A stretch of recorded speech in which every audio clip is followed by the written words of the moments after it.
কত হয়েছে দাদা? 7 টাকা। Thank you. খুচরো নেই। কোনো ব্যাপার না, আমি তো আসতেই থাকি। Next time. হ্যাঁ, সে তো জানি। কেউ রাস্তা পার করিয়ে দিন, রাস্তা পার করতে চাই। আসুন, আমি আপনাকে ওপারে পৌঁছে দিচ্ছি। সামলে, হ্যাঁ? ভগবান তোমার ভালো করুক, নয়তো আজকালকার যুগে কে কাকে সাহায্য করে। আর এমন কিছু করে দিইনি আমি। 1 মিনিট, হ্যাঁ?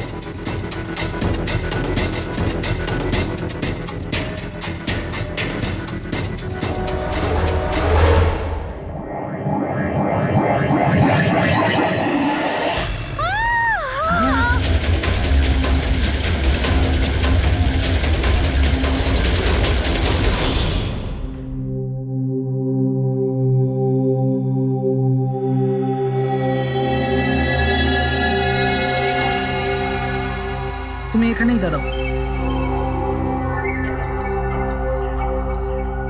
এসো।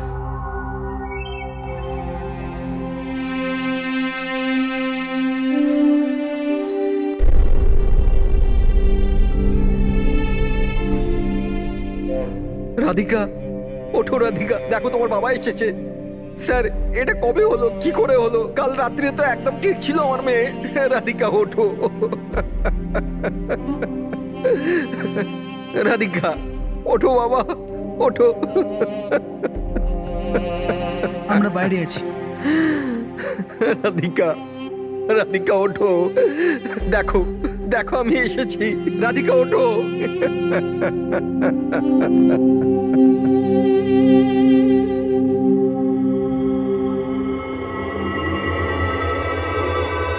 ডক্টর, অ্যাকচুয়ালি কি হয়েছিল?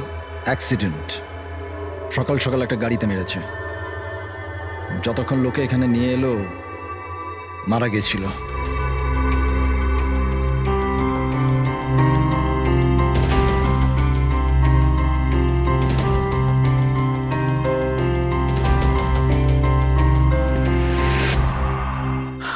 রাঘবকে নিয়ে এসো।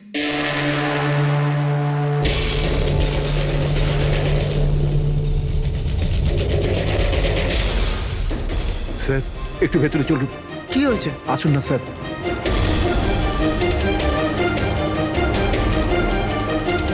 হ্যাঁ? Oh no, doctor.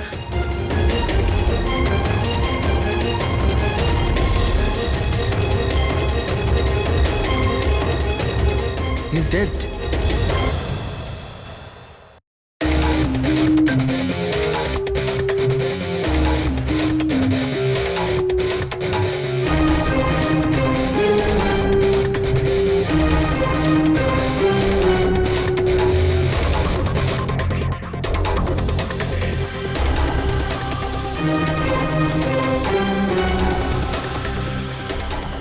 ঘর খুব বাজেভাবে ভেঙে গেছে স্যার।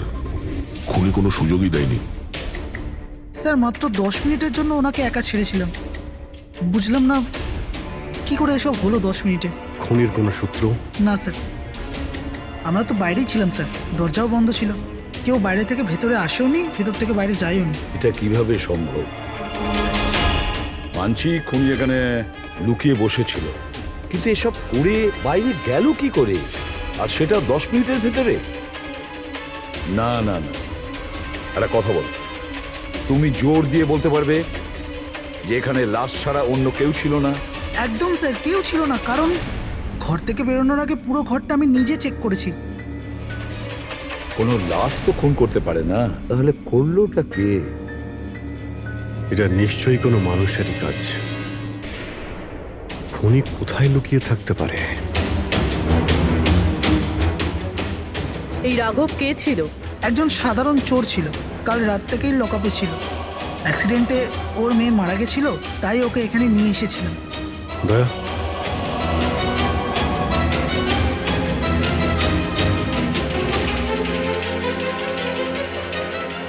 এই যে এখানে তো দরজা আছে। হ্যাঁ, এই দ্বিতীয় দরজার ব্যাপারে আমাদের বলেননি কেন? ইন্সপেক্টর স্যার, এই দরজাটা তো বরাবরই বন্ধ থাকে না, এটা কখনো খোলা হয় না, এটা ব্যবহার করা হয়। ইনফ্যাক্ট আমরা তো এর ব্যাপারে ভুলেই গেছিলাম। তোমরা ভুলে যেতে পারো, কিন্তু খুনি খুব ভালো করেই দরজার ব্যাপারে জানতো। চলো এগিয়ে দেখি কত দূর যাওয়া যায়।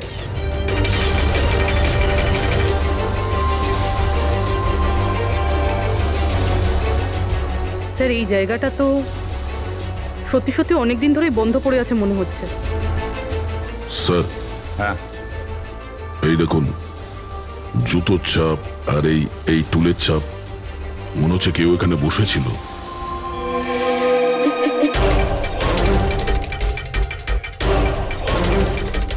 স্যার হ্যাঁ স্যার এইদিকে যাওয়ার একটা রাস্তা আছে।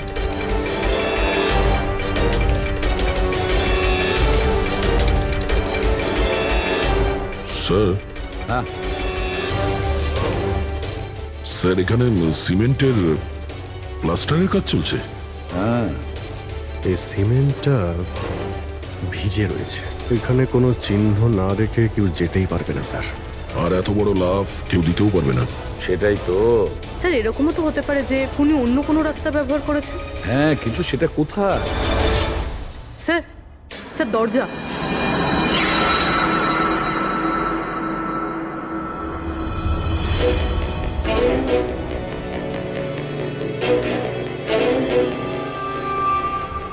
সামনেই সিকিউরিটি কেবিন, এখান থেকে তো বেরোনো অসম্ভব। সেটাই তো। তাহলে যেতে পারে কোথা দিয়ে? স্যার এই খুনি কিন্তু বেশ ভালো প্ল্যান বানিয়েছিল। হ্যাঁ, কিন্তু একটা প্রশ্ন থেকে যায়, একটা সাধারণ চোরকে মেরে ফেলার জন্য এত বড় প্ল্যানিং আর এত বড় ঝামেলা করার কি দরকার তার? আর কেনই বা করবে? হ্যাঁ স্যার, রাঘব তো পুলিশ কাস্টাডিতেই ছিল। ওকে মারার প্ল্যানিং এখানে কেন করলো, তাও হসপিটালের মর্গের মধ্যে? আর তারপর খুনি বা জানলো কি করে যে ওর মেয়ের আজকেই অ্যাক্সিডেন্ট হবে আর ওর বডিকে এখানে নিয়ে আসা হবে? গন্ডগোল আছে অভিজিৎ, অনেক বড় গন্ডগোল আছে। এই রাধিকা আর ওর বাবা রাঘবের মাঝখানে কোনো না কোনো আলাদা সম্পর্ক নিশ্চয়ই আছে। তা একটা কাজ করো, রাধিকার অ্যাক্সিডেন্ট আর ওর বাবা রাঘবের খুন, এই দুটো কাজ করার মধ্যে কিসের যোগাযোগ আছে খোঁজ নাও। স্যার, আর অভিজিৎ, দেখো তো একটু এই হসপিটাল চত্বর ঘুরে যে খুনি এখান থেকে গেল কিভাবে আর কোন রাস্তা দিয়ে।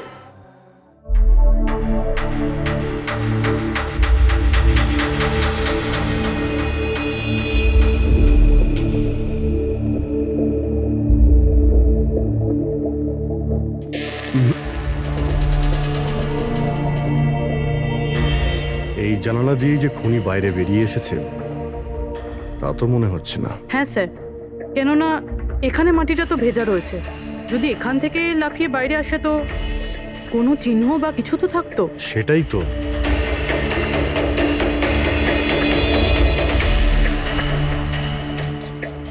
ওখানে মর্গের রুমের বাইরে সিমেন্ট ভিজে, ওখানে কোনো চিহ্ন নেই। এখানে একটাই রাস্তা আছে যেটা দিয়ে বাইরে আসা যায়। এখান থেকেও আসেনি, মানে গেল কোথা দিয়ে? কিন্তু স্যার একটা জল জ্যান্ত মানুষ এইভাবে হাওয়াতে উড়ে তো যেতে পারে না। কারেক্ট। জলজান্ত মানুষ না হতে পারে পুরবী, কিন্তু মৃত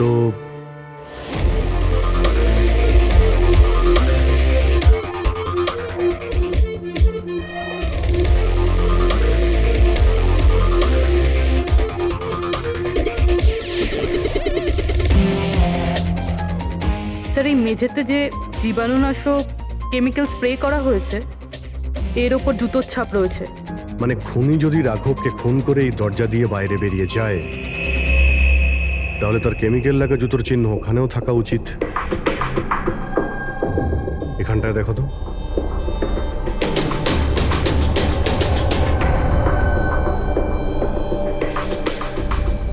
স্যার এখানে জুতোর ছাপ তো আছে, কিন্তু আমাদের জুতোর ছাপ রয়েছে। এই যে প্লাস্টিক কভার্স আমরা পরে আছি, এগুলো ছাড়া আর কোনো চিহ্ন নেই। আর কোনো চিহ্ন নেই? না।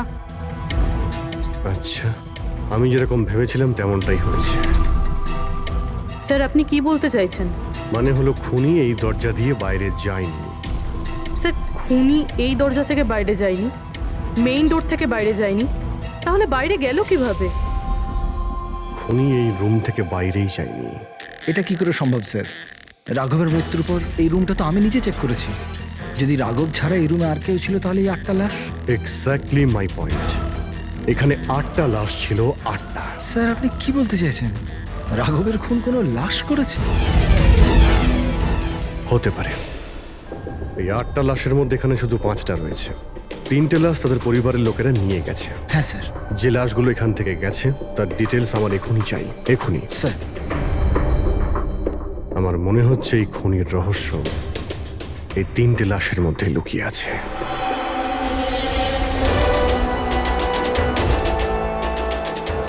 ওই অ্যাক্সিডেন্টটা এখানে হয়েছিল। ওই চায়ের দোকানদারকে জিজ্ঞাসা করি, হতে পারে কিছু দেখেছে। আচ্ছা দাদা, আজ সকালবেলায় এখানে একটা অ্যাক্সিডেন্ট হয়েছিল, কিছু বলতে পারেন সেটার সম্বন্ধে?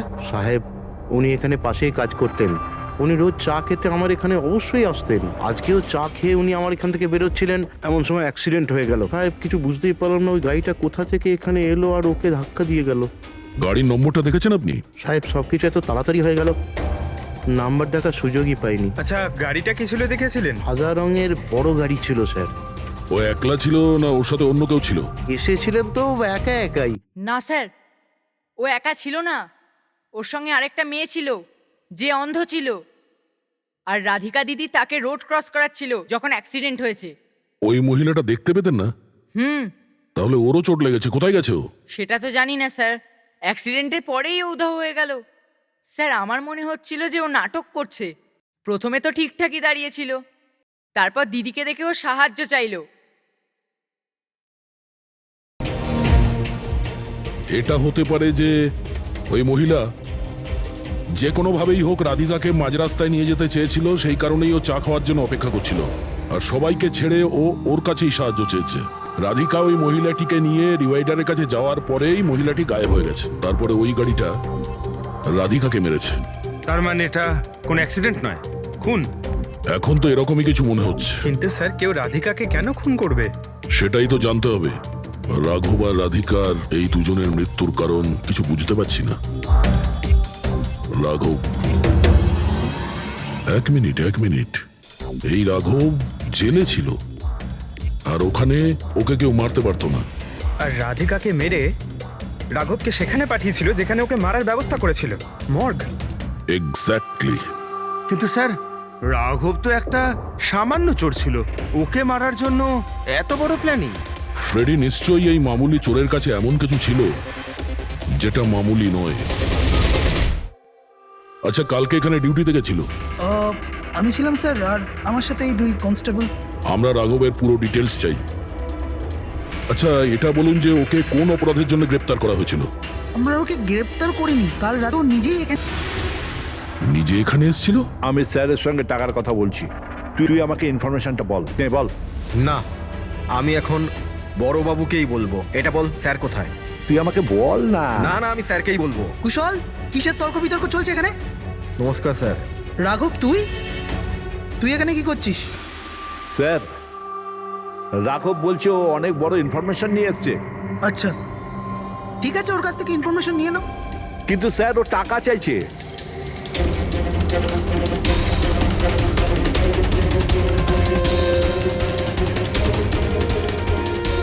পুলিশের কাছে টাকার গল্প করছিস? টাকা চাই? খবরটা কিছু এরকম। ঠিক আছে, টাকা দিয়ে নিয়ে নাও ইনফরমেশন। কিন্তু স্যার, ও অনেক টাকা চাইছে। পরিমাণটা শুনলে আপনিও চমকে যাবেন।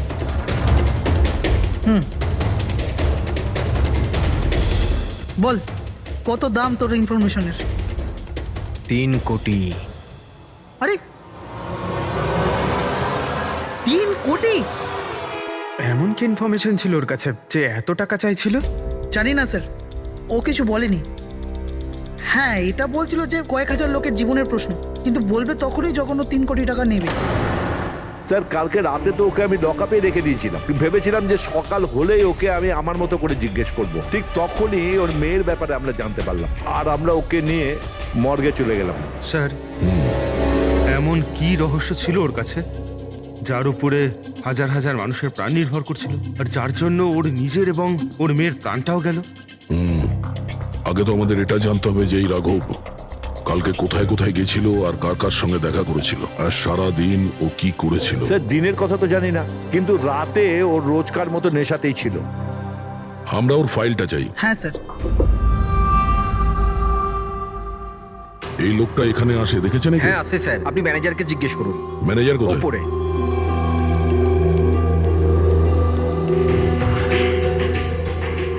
ম্যানেজার? ওই দেখুন ম্যানেজার। আমরা সিআইডি থেকে আসছি। এই লোকটা কাল এখানে এসেছিল? স্যার এ তো রাঘব, এ সবসময় এখানে আসে। এই লোকটা কাল রাতে এখানে এসেছিল কিনা? হ্যাঁ স্যার, কাল রাতে এসেছিল, আর কাল মোটামুটি 11টা অব্দি এখানেই ছিল। ওর ব্যবহার কেমন ছিল? সবসময়ের মতো চিন্তাই ছিল। চিন্তিত ছিল? কিছু বলেছিল? কি কারণে চিন্তিত ছিল? জুয়া খেলে খেলে একেবারে ধারে ডুবেছিল স্যার। আমাদের এখানেও প্রায় 5,000 টাকা ধার নিয়েছে। কালই বলেছিলাম ওকে, যদি পুরনো টাকা না দাও তাহলে এখানে কোনো খাওয়া দাওয়া পাওয়া যাবে না। তখন ও কি বললো? বলেছিল মিটিয়ে দেবে। কিছু নতুন কাজ করতে যাচ্ছিল। নতুন কাজ? কি কাজ? সেটা বলেনি স্যার। ঠিক আছে, থ্যাংক ইউ। স্যার, এই রাঘব এমন কি কাজ করতে যাচ্ছিল যে ওর সব ঋণ শোধ হয়ে যেত? আর পুলিশ স্টেশনে গিয়ে বলেছিল যে ওর কাছে বিশেষ একটা ইনফরমেশন আছে, 3 কোটি চেয়েছিল তার জন্য। যাই ঘটেছে রাঘবের এখান থেকে বেরোনোর পর আর পুলিশ স্টেশনে যাওয়ার আগে জানার চেষ্টা করি যে রাঘব এখান থেকে বেরোনোর পর কোথায় কোথায় গেছিল।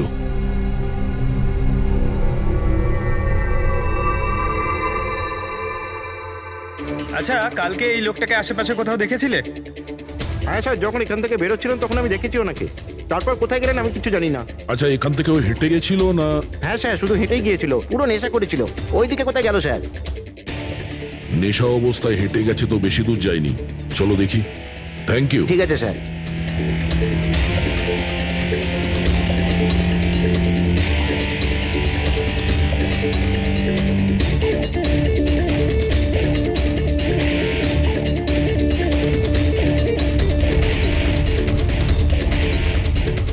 দেখেছো একে?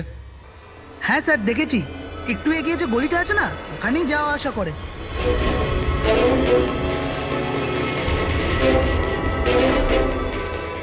এক মিনিট, এই লোকটাকে দেখেছো? এ তো শিবার আত্মীয়। কাল রাতে জোরে জোরে দরজা ধাক্কা দিচ্ছিল আর শিবা শিবা করে চেঁচাচ্ছিল, পুরো পাড়াকে জাগিয়ে দিল স্যার। এই শিবা থাকে কোথায়? স্যার 3-4টে বাড়ি পর বাঁদিকে সবুজ রঙের একটা দেওয়াল আছে, ওটাই ওর বাড়ি।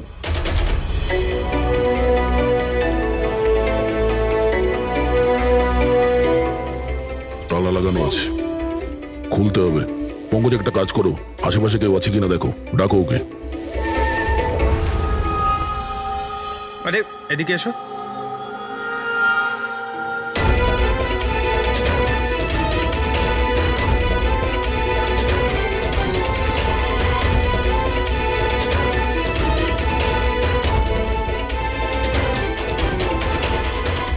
মনে হচ্ছে ঘর খালি করে ও পালিয়ে গেছে এখান থেকে। কোথায় ও? শিবা কোথায়? হ্যাঁ স্যার, ওর তো কোনো খোঁজ খবর থাকে না, যে কোনো সময় আসে, যে কোনো সময় যায়। আচ্ছা, কোনো আইডিয়া আছে কোথায় পাবো ওকে? স্যার ওই বস্তির পেছনে ওর ওর আত্মীয়র বাড়ি আছে, ওখানে পাওয়া যেতে পারে, ওখানেও যায় আসে।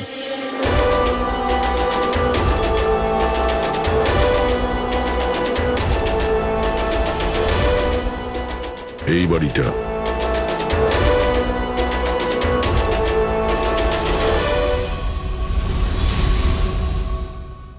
আপনি শিবার আত্মীয়? হ্যাঁ স্যার। আপনারা? এই শিবা এখানে আসা যাওয়া করে কি? হ্যাঁ স্যার, কখনো কখনো। মাঝে মাঝে। আজ আসতে পারে? বলতে পারবো না স্যার। বলতে পারবেন না? Thank you very much. এই করণের লাশ তো অরিজিনাল ছিল। এখন বাকি 2 জন, টনি আর সুনীল। এবার এদের মধ্যেই কোনো একজন আছে যে ডাবল মার্ডারের রহস্য ভেদ করতে পারে। এই টনির ডেথ সার্টিফিকেট দিয়েছে ডক্টর বিক্রান্ত। এই বিক্রান্তের কাছে তুমি যাও, দেখো টনির ব্যাপারে উনি কি বলেন, আর আমি সুনীলের ব্যাপারে খোঁজ নিচ্ছি। স্যার। রবি, রবি, দরজা খোল। আপনি কে? সিআইডি। কোথায় পালাচ্ছিস? এই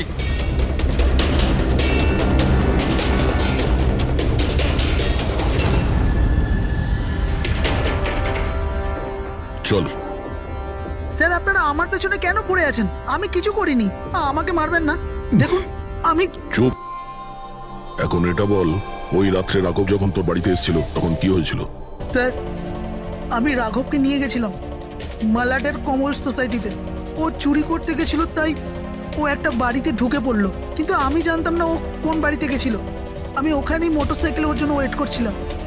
কিছুক্ষণ পর ও যখন এলো তো ও অবাক হয়েছিল, বলছিল যে ভেতরে ও কিছু পেয়েছে। কি পেয়েছিল? ও ওখানে বোম। কি? আমি ওকে বলেছিলাম যে এই কথাটা আমরা পুলিশকে বলে দিই, কিন্তু স্যার ও নিজের লোভ সামলাতে পারলো না, তো ওর স্বার্থ সিদ্ধি করার চেষ্টা করলো। ব্যাস স্যার, এর বেশি আমি কিছু জানি না। যদি তুমি কিছু না করো তাহলে তুমি পালাচ্ছিলে কেন? স্যার, ওই রাঘব আর ওর মেয়ের মৃত্যুর খবর শুনে আমি ভয় পেয়ে গেছিলাম। শুধু আমার আর আমার পরিবারের প্রাণ বাঁচানোর জন্য পালাচ্ছিলাম। স্যার, হয়তো সেই জন্যই বলছিল যে হাজার হাজার লোকের জীবনের ব্যাপার। আর যদি সত্যি রাঘব ওখানে বোম পেয়ে থাকে তাহলে এটা তো খুব সাংঘাতিক ব্যাপার। অন্য কেউ ওই বোমটা পাওয়ার আগে আমাদের খুঁজতে হবে ওই বোমটাকে। কোথায় ছেড়েছিলে তুমি রাঘবকে? বলো আমাদের। চলো। কমেন। ডক্টর বিক্রান্ত, হ্যাঁ বলুন। আমি সিআইডি থেকে এসেছি। সিআইডি? বসুন। না, ঠিক আছে। এই এই টনির ডেথ সার্টিফিকেট আপনি ইস্যু করেছিলেন? হ্যাঁ, আমি ইস্যু করেছিলাম। আচ্ছা, তাহলে কি টনি সত্যিই মারা গিয়েছিল? এটা কি ধরনের প্রশ্ন করছেন আপনি? অফকোর্স মারা গেছিল, না হলে আমি ডেথ সার্টিফিকেট ইস্যু করতাম কি করে? দেখুন ডক্টর, আমি সেরকম কিছু বলতে চাইনি। এরকমও তো হতে পারে আপনার কোনো ভুল হয়েছিল, ও বেঁচে ছিল আর তারপর। আমার 20 বছরের জীবনে আমাকে আজ পর্যন্ত এরকম অভিযোগ কেউ করেনি। আচ্ছা ডক্টর, আপনি কি টনিকে আগে থেকে চিনতেন? আগে না, ওনার স্ত্রী ওনাকে ক্লিনিকে নিয়ে এসেছিলেন। হার্ট অ্যাটাক হওয়ার জন্য উনি মারা গিয়েছিলেন। হ্যাঁ ম্যাডাম, এটা সত্যি যে আমাদের দিক থেকে কোনো ভুল হয়নি। আমি কোনো হাতুড়ে ডাক্তার নই ম্যাডাম। 20 বছরের অভিজ্ঞতা আছে আমার। ইংল্যান্ড মেডিকেল কলেজ থেকে ডিগ্রি আছে আমার। আপনি বুঝতে পারছেন? England medical college. আর আপনি আমার যোগ্যতায় সন্দেহ করছেন? আমি কি জীবিত আর মৃতর মধ্যে পার্থক্য বুঝি না? I am so sorry doctor, আমি সেরকম কিছু বলতে চাইনি। আচ্ছা, আপনি এটা বলুন, ওই লাশটাকে নিয়ে কোথায় যাওয়া হয়েছিল? কবরস্থানে নিয়ে গেছিল, আর কোথায় যাবে? থ্যাঙ্কস।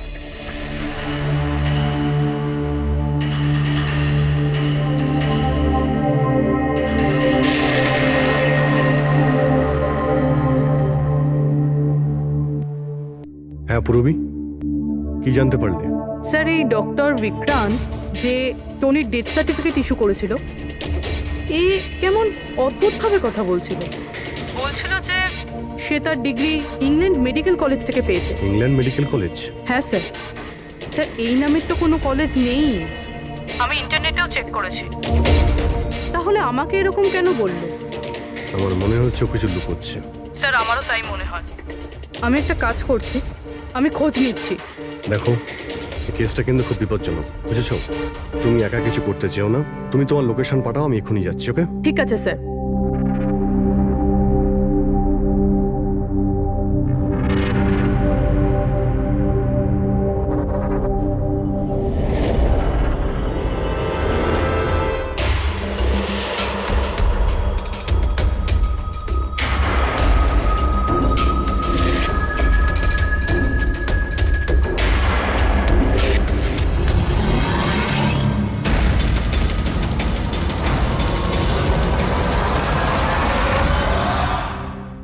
শিবা বলল যে ও রাঘবকে এখানেই ছেড়েছিল।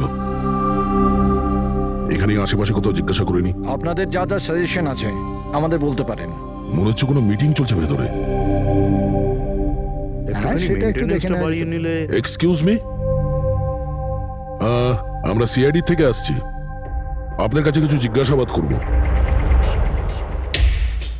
রাঘব নামের আপনাদের মধ্যে কেউ একে দেখেছেন? না স্যার। কাল রাত আপনাদের মধ্যে কারোর বাড়িতে চুরি হয়েছে? কাল আই ডোন্ট থিঙ্ক সো। কিন্তু আপনারা এখানে কি খুঁজছেন? দেখুন, আমাদের কাছে পাকা খবর আছে যে এই লোকটা আপনাদের মধ্যে কারোর একজনের বাড়িতে চুরি করেছে। স্যার, যদি আমাদের মধ্যে কারোর বাড়িতে চুরি হয়ে থাকে তাহলে আমরা জানতাম না নাকি? জানতে পারতেন, কিন্তু আপনারা যদি আমাদের মিথ্যে কথা বলেন তাহলে আমরা জানবো কি করে? আমাদের আপনাদের সবাইয়ের ঘরের তল্লাশি নিতে হবে। নিতিন বাবু, let's cooperate with CID. Sir আপনারা তল্লাশি নিতে চান, আপনারা করুন তল্লাশি, আমাদের কোনো প্রবলেম নেই। ঠিক আছে, মনে হচ্ছে তল্লাশি করে কোনো লাভ হবে না। বোম এখান থেকে সরিয়ে দেওয়া হয়েছে। এতক্ষণে বম হয়তো টার্গেটে পৌঁছেও গেছে। তাহলেও এদের মধ্যে কেউ না কেউ মিথ্যে কথা বলছে। একটা কাজ করো, এদের সবার ডিটেলস বার করো। বোম না হোক, বারুদ কিংবা অন্য কোনো প্রমাণ নিশ্চয়ই পাবো। আমাদের কাছে সময় খুব কম, তাড়াতাড়ি করো।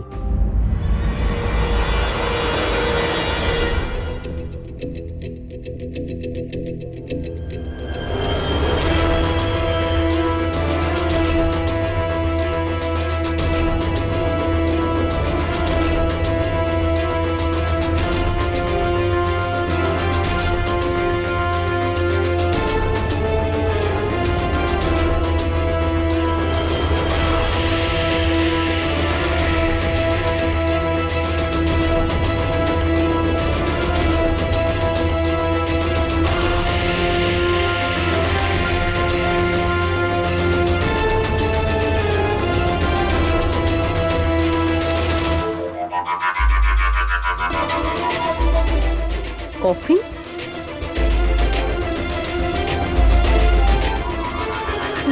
টনির লাশ এখানে?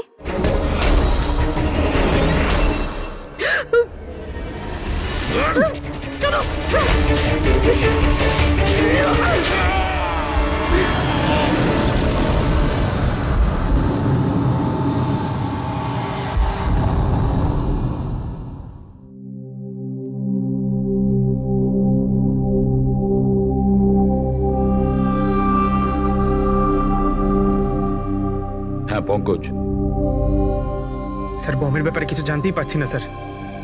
যে কটা লোককে আমরা সন্দেহ করছি না, প্রত্যেকটা লোকের ঠিকুজি খুঁজে বের করো খুব ভালো করে। হ্যাঁ দয়া, এই ব্যাপারে কিছু খুঁজে পেলে? স্যার, কেস ফাইল থেকে তো পাচ্ছি না, তবে পুলিশ ডেটা থেকে পাচ্ছি স্যার। আচ্ছা, কাল রাত্রে কেউ পুলিশ ডেটাবেসে এন্ট্রি করেছে স্যার। এই দেখুন, রাত 3:30-র সময় সিস্টেমের ফায়ারওয়াল 15 মিনিটের জন্য বন্ধ ছিল। মানে স্যার, কেউ এই সিস্টেমটাকে অ্যাক্সেস করার চেষ্টা করেছে আর কিছু ফাইল খুলেছে। কোন ফাইলগুলো? রাঘবের ফিঙ্গারপ্রিন্ট স্যার। রাঘবের ফিঙ্গারপ্রিন্টস? রাঘবের ফিঙ্গারপ্রিন্টস? কিন্তু কেন? এটার তো একটাই মানে দাঁড়ায় দয়া, সে যেই হোক সে রাঘবকে চিনতো না, এই জন্য ও রাঘবের ফিঙ্গারপ্রিন্ট পেয়েছিল ওই বোম রাখা ঘরে। সেই ফিঙ্গারপ্রিন্ট পুলিশের ডাটাবেসকে হ্যাক করে ওর ফিঙ্গারপ্রিন্টের সঙ্গে ম্যাচ করে দেখা হয়েছে। রাঘবের ব্যাপারে ওরা পুরোটাই জানতে পেরেছে, রাঘব দেখতে কেমন, কি কাজ করে, আর সেখান থেকে ওরা জানতে পারে যে রাঘব জেলে বন্দী হয়ে আছে। ওদের যে করেই হোক রাঘবকে জেল থেকে বের করতে হতো। এই জন্য রাঘবের নিরীহ সন্তান রাধিকাকে ওর অ্যাক্সিডেন্ট করিয়ে দিয়েছে। ও জানতো যে পুলিশের লোকেরা রাঘবকে নিয়ে রাধিকার কাছে আসবে তার মেয়েকে দেখানোর জন্য। নিজের সন্তানকে দেখতে রাঘব নিশ্চয়ই আসবে, আর তারপরে সুযোগ পেতেই রাঘবকে মেরে ফেলেছে। এরা খুব সাংঘাতিক লোক দয়া, ওরা এতটাই বিপজ্জনক পুলিশের ডাটাবেস পর্যন্ত হ্যাক করতে পারে। বাস স্যার, একবার এটা জানতে পারি যে মর্গে রাঘবের খুন কে করেছে, তাহলেই। হ্যাঁ অভিজিৎ, বলো। দয়া, পুরবীর একটা খুব বড় বিপদ হয়েছে, ওকে ফোনে পাচ্ছি না, ওকে খুঁজতে হবে। কি? ঠিক আছে, আমরা ওর মোবাইল ট্র্যাক করে পৌঁছচ্ছি। ওকে ওকে, ইয়া। কি হলো? পুরবী প্রবলেমে আছে স্যার।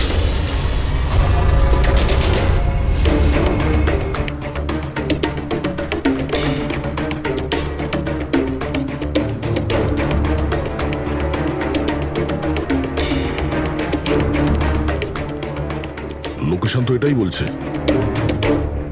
চলো।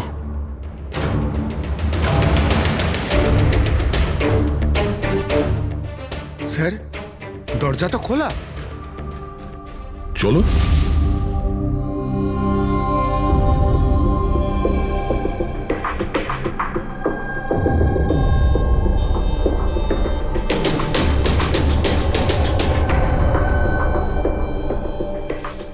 কেউই নেই।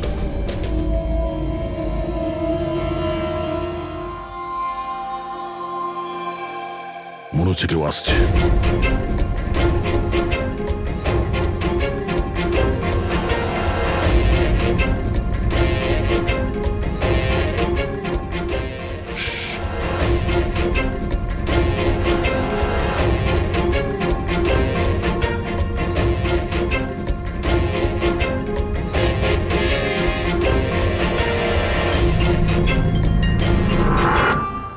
অভিজিৎ, তুমি?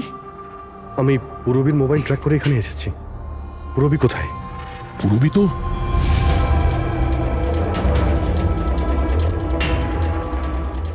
পুরবী? ও নো, পুরবী পুরবী পুরবি পুরবি পুরবি স্যার, ওর গলার দাগটা দেখুন স্যার, মনে হচ্ছে ওর গলা কেউ টিপে দিয়েছে। নার্ভও খুব স্লো আছে। পুরবী পুরবি পুরবি পুরবি পুরবী কি হয়েছে? এসব কে করেছে? হ্যাঁ স্যার ওই টনি, ওই যে টনি? টনি স্যার, ও এখনো বেঁচে আছে। এখানেই কোথাও আছে স্যার। পঙ্কজ, দেখো তো কে।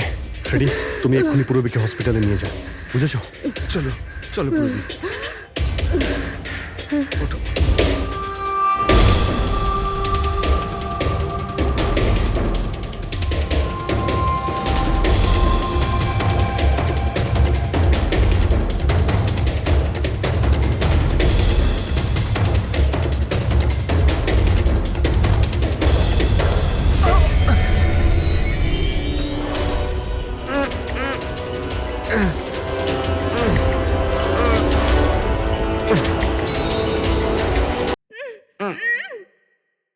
আমার স্বামী। ভয় পাবেন না, আমরা সিআইডি থেকে।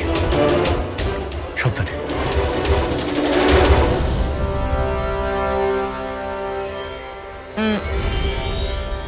আপনি কে? আমি ডক্টর বিক্রান্ত। ওরা জোর জবরদস্তি করে আমার থেকে সার্টিফিকেট বানিয়েছিল। আমার বউ ওদের কাছে বন্দি ছিল, ওর প্রাণের ঝুঁকি ছিল। এই,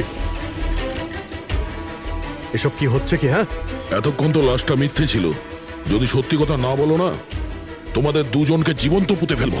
না স্যার, আমি বলছি স্যার, আমি বলছি। তুই অন্ধ হওয়ার নাটক করেছিলি যাতে এই টনি রাধিকাকে মারতে পারে। বস, পুরবী কেমন আছে? স্টেবল, হসপিটালে অবজারভেশনে আছে। গুড। রাধিকার খুনের রহস্যটা তো বুঝতে পারলাম। এটা বলো যে রাঘবকে কি করে মারলে তোমরা? ওই মর্গে কি করে ঢুকলে তোমরা? আর লাশ হওয়ার অ্যাক্টিং কি করে করলে? হ্যাঁ, অ্যাক্টিং ছিল না দয়া, ও সত্যিই মরে গেছিল। কি কি ঠিক বলছি তো? প্রথমে তুমি মরে গেছিলে, তারপর বেঁচে উঠে তুমি রাঘবকে খুন করে দিলে, রাইট? আরে সালুকে কি বলছো সব? মরে গেছে, বেঁচে উঠেছে, আবার বেঁচে উঠেছে। আমি ঠিক বলছি বস। পুরবীর গলাটা টেপার সময় এর হাত থেকে কিছু কেমিক্যালস পুরবীর গলায় লেগে যায়। আমি ওগুলো টেস্ট করেছি। ওটা এক ধরনের টক্সিন, যেটা খুবই রেয়ার, দুর্লভ সমুদ্রের মাছের মধ্যে পাওয়া যায়। এই সামুদ্রিক মাছ নিজেদের প্রাণ বাঁচানোর জন্য এই টক্সিনের ব্যবহার করে। কিছুক্ষণের জন্য একে দেখে মনে হবে যে মারা গেছে, কিন্তু আবার বেঁচে ওঠে। এও সেই টক্সিনই ব্যবহার করেছে। এও কিছুক্ষণের জন্য মারা গেছিল। আর এই টক্সিনটা এমন অদ্ভুত জিনিস যে কেউ একে ধরতে পারে না। মানুষের হার্টবিট একদম বন্ধ হয়ে যায়। দেখে মনে হয় যেন মানুষটা মরেই গেছে। এই কাজটাই এ করেছে। প্রথমে মারা যায় আর তারপরে বেঁচে উঠে রাঘবকে খুন করে। ঠিক বলেছি? Correct sir. তুমি ওদেরকে মারলে কেন? আমি টাকা পেয়েছিলাম স্যার।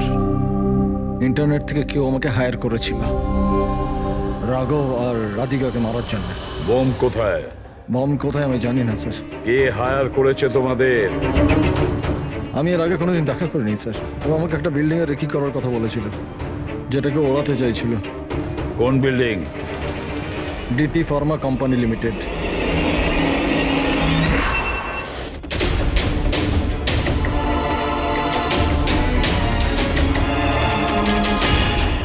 এদিকে শোনো ভাই, এদের মধ্যে কেউ কি এখানে আজকে এসেছে?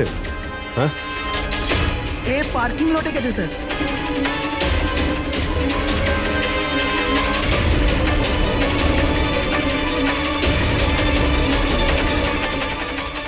স্যার এই পার্কিং লটটা তো অনেক বড়, বম খুঁজতে তো কয়েক ঘন্টা লেগে যাবে। আর যদি এখানে ব্লাস্ট হয় স্যার, তাহলে অনেক লোক মারা যাবে। কিন্তু ওই বোমটা কোথায়? তাড়াতাড়ি খুঁজতে হবে বোমটা। একটা কাজ করো পঙ্কজ, ফেডরিক, তোমরা ওই দিকটা যাও, আমরা এই দিকটা দেখছি। খুব ভালো করে দেখো।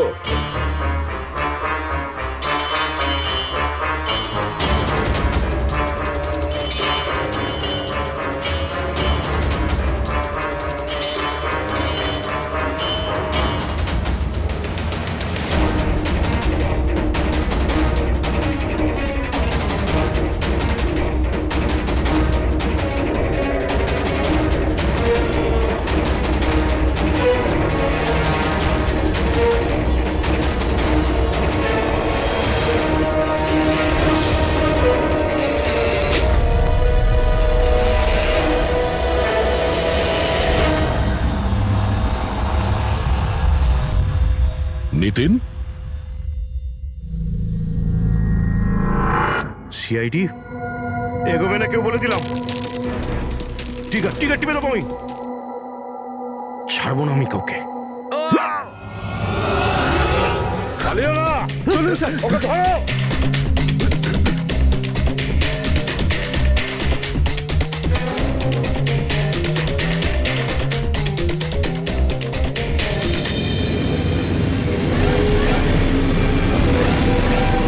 খেলা শেষ।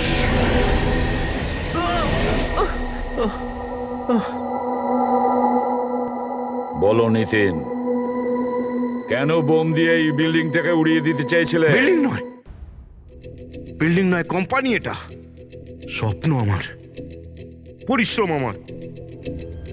এটাকে আমি জমি থেকে আকাশ পর্যন্ত তুলেছি, রক্ত ঘাম এক হয়ে গেছে এটা করতে আমার। আর এরা সব কৃতজ্ঞতা স্বীকার তো দূরে থাক, আমাকে বের করে দিয়েছে ওই বোর্ড অফ ডিরেক্টর। আমি বানিয়েছি ওকে, আমি। আর উনি আমাকেই বের করে দিয়েছেন। কি অবস্থা করেছে আমার! প্রতিশোধ তো নিতেই হতো। কিছু লোকের প্রতি প্রতিশোধ নেওয়ার জন্য তুমি এই পুরো বিল্ডিংটাকে উড়িয়ে দিতে চাইছিলে? হ্যাঁ, এই বিল্ডিং এ যে সমস্ত নিরীহ লোকেরা আছে তারা কি ক্ষতি করেছিল তোমার? রাঘব আর তার মেয়েরও প্রাণ নিয়েছো তুমি, আর তারপরেও এই বিল্ডিংটাকে প্ল্যান করে শেষ করতে চাইছিলে।